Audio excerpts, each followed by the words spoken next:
Often, when people say everything went black, they're using the term metaphorically. Not this time. I wasn't hit on the back of the head or given a knockout injection. No, everything went black because there were no lights. Not only had all shipboard illumination shut down, but all equipment as well. Our view screens were not real windows, but image projections, so there was no ambient light from outside. We were in total and complete darkness. There was also no gravity. I was both blind and weightless. There are places you don't want to be when you experience complete and utter system failures, and among these is a spaceship. This was a relatively small one, and there were 9 beings on board. I had no idea how long the air would last without life support systems, but I knew the answer wasn't a really long time. Maybe hours? Maybe minutes. I reached out to grab onto something. Anything. I took hold of the back of a chair, so I wouldn't float around like space junk. Everyone else would be able to use night vision, and they would need to get around and try and figure out what had gone wrong. If I started flailing around in the dark, I'd just get in someone's way. I heard Tamret say something in her own language. It sounded strangely guttural and sharp. "My HUD is down," Misun said in English, and it sounded like even the translator nanites were offline. I didn't answer, but I felt a tightening in my chest. If the ship and the tech trees were down, and even basic functions like translations weren't working, it could only mean one thing. "We may have been hit with an magnetic pulse," Charles said, echoing my thoughts. I knew a little bit about EMPs. The good news was that as soon as the attack was over, the ship, and presumably the people in it, would reboot, and the systems would come online again. That meant I could expect my translation abilities to return eventually. The bad news was that someone was deliberately attacking us. Ardov, I thought. He had been restrained only by plasma bonds created by the former tech. They would be offline now, so in addition to our other considerable problems, we had a dangerous enemy running loose, or at least floating loose on the ship. Someone said something in a series of hisses and clicks. I presumed it was Steve. "We need operational silence," Misun said. She was right. If Ardov was loose on the ship, in the dark, the last thing we wanted to do was give ourselves away by talking. Knowing that it was probably true was one thing, but it didn't give me any idea about what to do about it. I still couldn't see, and even if I could, what good was it going to do me? Ardov's tech would be offline too, but he was still a lot stronger than I was. There was also the possibility that his tech wouldn't be down. Maybe he had some kind of EMP-proof implant that would protect him from the effects of the attack. That seemed like the sort of thing the Fads might develop, though I was just guessing. If he had something like that, we were in huge trouble. I had to stop and think. Though I didn't have much of a choice, there wasn't much else I could do. Maybe Ardov is up and functioning, I reasoned. But what good does it do him? He can't operate a non-functioning spaceship. That means he needs to incapacitate us before shutting down the pulse and reactivating the systems. Would he kill us? Had he started killing already? If his original skill tree was maxed out, he would have lots of non-lethal combat options at his disposal. But that didn't mean he would use them. Being pummeled unconscious was better than being killed, but it was still something I wanted to avoid. I closed my eyes, not that it made a difference, and listened. I heard a faint click somewhere, and the sound of a body bouncing against the wall. I knew the sound. It was a medical dispenser. He was administering some kind of injection, presumably to make people fall asleep. I had to hope it wasn't something deadly. How would the dispenser work? Was it purely mechanical, designed to function during an EMP attack? Or did Ardov have some kind of override? Assuming he had a way of insulating himself from the effects of the EMP, he would have all the abilities that came with a maxed-out standard Confederation skill tree. That was bad news. The good news was that I had a pretty good idea of those skills and their limitations. I knew, for example, he would have excellent but not perfect night vision if I moved slowly enough and was lucky enough, maybe I wouldn't draw his attention. Once he believed we were all unconscious, he might reactivate the system. When the lights came back on, I would have a chance. One chance. I would have a moment of surprise when I could hit him with something.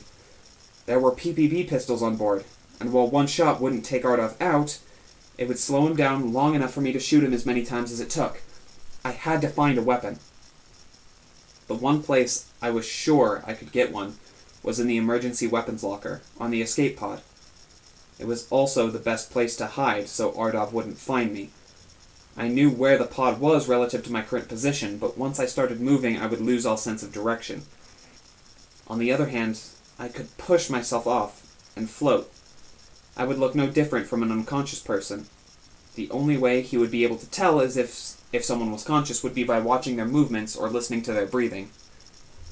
Hoping that I wasn't giving away my location, I pushed off against the wall, and, keeping my breaths slow and shallow, gently directed myself across the ship towards the open hatch of the escape pod. My hands found nothing but wall, and I was sure I'd miscalculated, but as my fingers probed, I felt the slightest of indentations.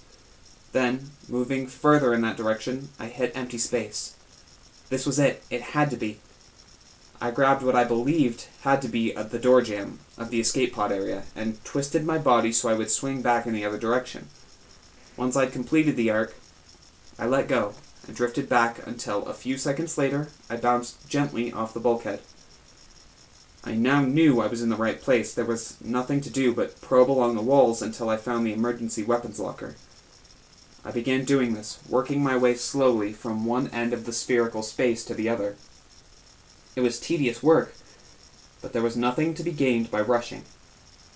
At last, I found the box, which was held against the wall with a material that seemed a whole lot like Velcro.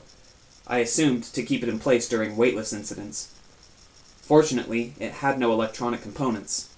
I slid the unlocking mechanism and gently opened the box, maneuvering my hand into the narrow crack to feel around for a pistol. I had to hope I didn't get the business end of something sharp by mistake. At last, my fingers moved along the familiar pistol shape. I grabbed the weapon and closed the box. Now, I had a gun that didn't work to use on a target I couldn't see. I probably had a 50-50 chance of escaping Ardov's notice. My best bet, I realized, was to stay where I was. When the lights came on and the gravity kicked back in, anyone still conscious, including Ardov, would have a moment of disorientation as they tried to figure out where they were and what was going on. I would know exactly where I was. Up and down were tricky things without gravity, but I used the door jamb to maneuver myself into a position where I could put my feet on the floor quickly. While Ardov flailed and fell, and while he looked desperately around trying to figure out who was where and what they were doing, I would be able to spot him and start firing.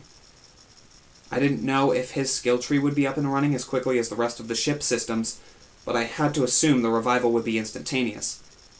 I would need, therefore, a fraction of a second to adjust the weapon settings, so I didn't accidentally kill him. I wanted it on the highest stun setting, and I wanted to hit him at least a half a dozen times, so, as prepared as I could be under the circumstances, I waited motionless and in silence. In absolute darkness, it's hard to tell 10 minutes from 2 hours, especially when you're holding onto a door jamb with one hand and a pistol with the other, waiting for a target to appear. My hands began to ache. I felt the air growing heavy and stuffy, warm from so many bodies in close proximity, but I still gripped the wall. I didn't see that there was any other choice. Then, in an instant, there were lights and gravity and sounds of machinery kicking back to life. The grunts and groans of the semi-conscious who had been too high up crashed down. The cool breeze of circulating air swept across my face. I'd been ready for this, poised and waiting, but the light still shocked my eyes, and the sudden existence of gravity hit me like I'd been tackled. I stumbled to my feet, made awkward contact with the floor, but I then planted myself and glanced around the ship. I saw Tamret, Steve, Dr. Roop, Charles, and me son, all unconscious, though I hoped unharmed. As they fell to the deck, Some distant part of my brain registered I didn't see Volonic, but I assumed he had found a tight spot in which to hide. I figured I'd figure out what happened to him later. I did see Ardov, though, at the navigation console. He had positioned himself so that he would land in the seat when the gravity came on, and he was now plugging in what looked like tunnel coordinates. His plan had clearly been to incapacitate our crew and redirect the ship. That was not about to happen. I couldn't tell how far along he was, but he wouldn't be able to finish once I blasted him into unconsciousness. I raised my pistol, confirming the settings, and took an instant to double-check my aim. His reflexes were 1,000,000 times better than mine, so if I missed the first shot, I might not get another chance. I had him. I squeezed off the shot I was certain would stop him in his tracks. Except, it hit the interior of the escape pod door. It did that because the door to the escape pod hissed closed a fraction of a second before I pulled the trigger. There was no porthole. I've seen such things in movies and comics and games, but you really don't want glass in a small aircraft that's going to be ejected from a ship under dangerous conditions. I had no idea what was happening on the other side of the door. I glanced around, looking for the control panel that would let me open the door, but it was a phatic ship, and my understanding of their technology was patchy at best. I saw what I hoped was the main control board, and a switch that seemed likely to operate the main door. I moved toward it, and felt a deep rumble. The pod lurched hard to my left, and I had to grab onto a wall to keep from falling over. My first thought was that the ship had been hit by enemy fire, but I realized that couldn't be right. The impact had been too soft, but also too immediate. It came from right under my feet, vibrating through me. Then I understood what I'd felt. The escape pod had been disconnected from the ship. I grunted in frustration and dashed for the control panel, scrambling to find a way to somehow re-establish the link. The pod was no longer coupled to the ship, but the ship had been holding a stationary orbit, so that meant inertia would keep us near each other, at least for a little while. All I had to do was find a way to dock. I saw nothing that looked like basic controls. I would need to access the main computer. I worked out how to get to the top of the operations menu, and was looking for some kind of docking command when I felt a sudden lurch, and the momentary sensation of weightlessness before the pod's own gravity and inertial compensators kicked in. The escape pod was moving away from the ship. I was being separated from everyone I knew. Do not panic, I told myself. There is no reason to panic, and therefore I won't. This was what I chanted to myself, even while I completely panicked. All I had to do was turn this thing around. Maybe it was just a standard protocol to move a safe distance from a ship. I had to hope so. If the pod had any kind of default programming, such as to find the nearest planetary body, things could get trickier. So I needed to act fast and make sure I didn't drift too far. I found the navigation controls access and shifted it to my workstation. That also activated the main view screen, so I could see the ship on one screen, growing distant. From the other, I watched the long, uninhabited planet growing even closer. I worked my way through the confusing phatic commands and ordered the pod to come to a full stop. That would give me one moment to breathe while I figured out how to return to dock. A message popped open on the screen. Protocol violation. Please enter override clearance. Only the FADs would require an override clearance in an escape pod, a vehicle you use if things are in utter chaos. Were they looking for a password of some kind? I had no idea. Tamret would be able to figure it out in seconds, but I didn't have her skills or her confidence. Tamret. She was trapped on the ship with Ardov. She was unconscious and helpless, and he was in control and clearly meant to take my friends somewhere they wouldn't want to go. I thought about my data bracelet.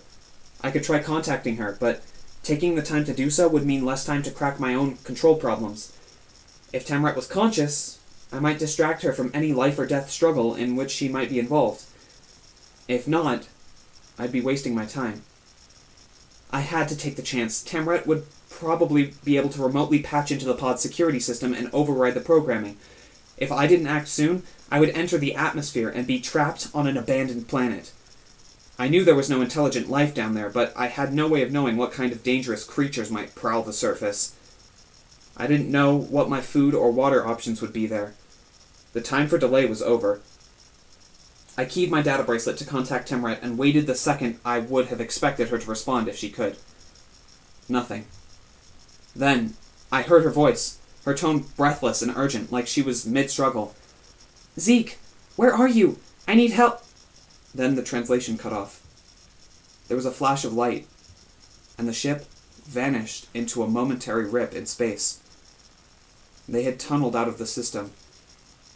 Tamret needed me, but now she was gone, and I was spiraling towards an uninhabited planet, utterly alone.